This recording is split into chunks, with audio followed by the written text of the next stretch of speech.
our guest speaker is Mr. Kodial. He's a highly motivated individual with over 30 years of experience in investments and technology, possessing a unique blend of business acumen, technical expertise, and leadership capabilities. He's from India, graduating from the University of Poona with a Bachelor of Science in Electronics. In the early 2000s, he held a leadership role in sales and pre-sales at Wipro, maintaining full engagement and billable status on projects with major clients. After, Mr. Kodial transitioned to serve as the Chief Data Warehouse Architect and Program Manager at Best Buy, overseeing one of the company's largest customer transformation platform programs.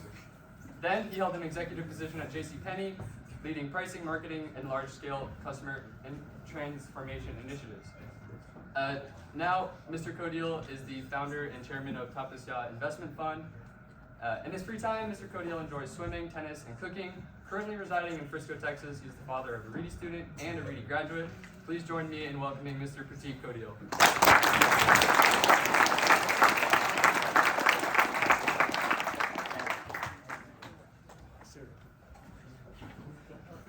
Okay, so I've made a few notes. I'm going to read out of that at a later point, but quickly introduce myself. Hopefully you guys can hear me at the end back there. Okay. So as Charlie mentioned, my name's Pratik Kodial.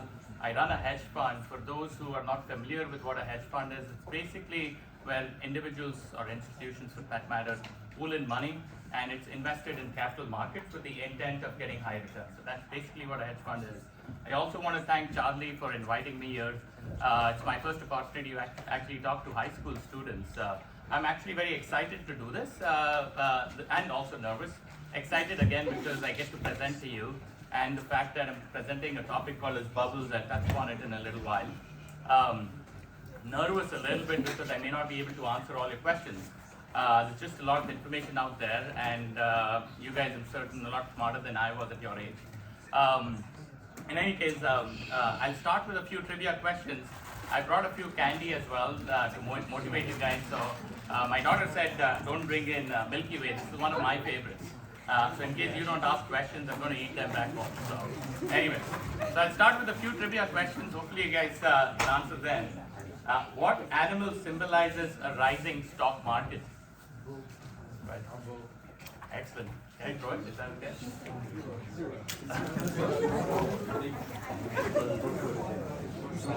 Okay. What is a dividend?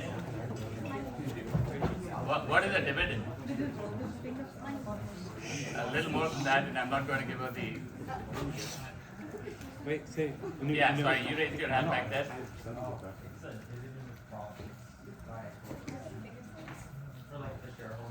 Sure. So basically, the company giving some money back to the shareholders.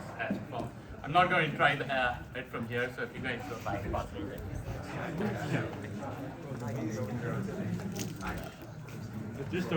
Any ideas on the oldest stock exchange in the country? The oldest? No? Yeah, go ahead. No, the oldest stock exchange. What's that? No. So in 1790, good. Is it the Dow Jones? The Philadelphia Stock Exchange, 1790. Is this still a stock exchange? Yeah, probably. I don't know. I'll have to look it up. And then the last, this is just for my curiosity. How many of you have actually invested in a stock? Oh, wow. How many of you, again, this is for my curiosity. I'm not giving you candy for that. How many of you have invested in crypto? Oh, interesting. So I started my journey roughly around your time in investing. We didn't have Frisco at that point, but I actually started investing around your time. So again, feel free to ask me any questions during or after the presentation. Don't hold back. Again, every question gets a candy till the stocks last. So today I'm going to talk about bubbles. Any idea on what a bubble is in the context of asset bubbles and stock bubbles and so on? Yeah. Yeah. I'll give it to you. A bubble basically, and I went to Investopedia to look it up. It's a great place to look for financial information. But a bubble is primarily when the prices go up significantly beyond its true value, also called as intrinsic value. Again, so I'll give some examples of bubbles in our history. Again, this I got from Investopedia. They have a spelling mistake, so I didn't go and correct it.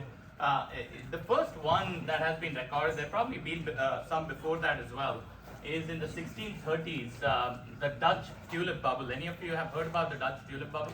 Excellent. So that was kind of one of the initial recorded bubbles, and these were primarily about tulips, the flower, and the prices of the tulip had gone up significantly. Netherlands was a very big, powerful country at that point in time, and a lot of people lost their money during that time. So that's the tulip bubble. The next one that was recorded was 1720, the South Sea bubble. How many of you had heard about the South Sea bubble? Okay. So South Sea Company was a company primarily that got exclusive rights to take products from England to Spain and some other parts of the world. Because of that, and because of that exclusivity, the company's stock price skyrocketed. A lot of people got caught into that situation and eventually lost a lot of money.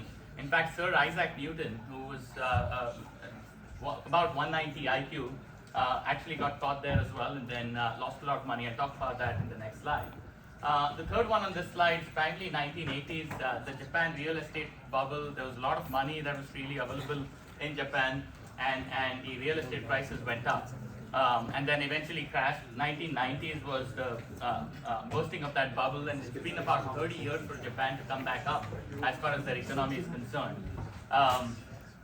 Then again, 1990s and the early 2000s, this is probably what you guys may have heard about, which is the dot-com bubble. So this is when the internet started getting really big, and it did change our lives, it did change the world, but a lot of people lost their money during the dot-com bubble as well. And then I think roughly in 2006 or so, and later I think is when you guys were probably born, but that's when we had the housing bubble burst, and that's where the housing prices had gone up and we had the great financial crisis. The reason I bring this slide here to you guys is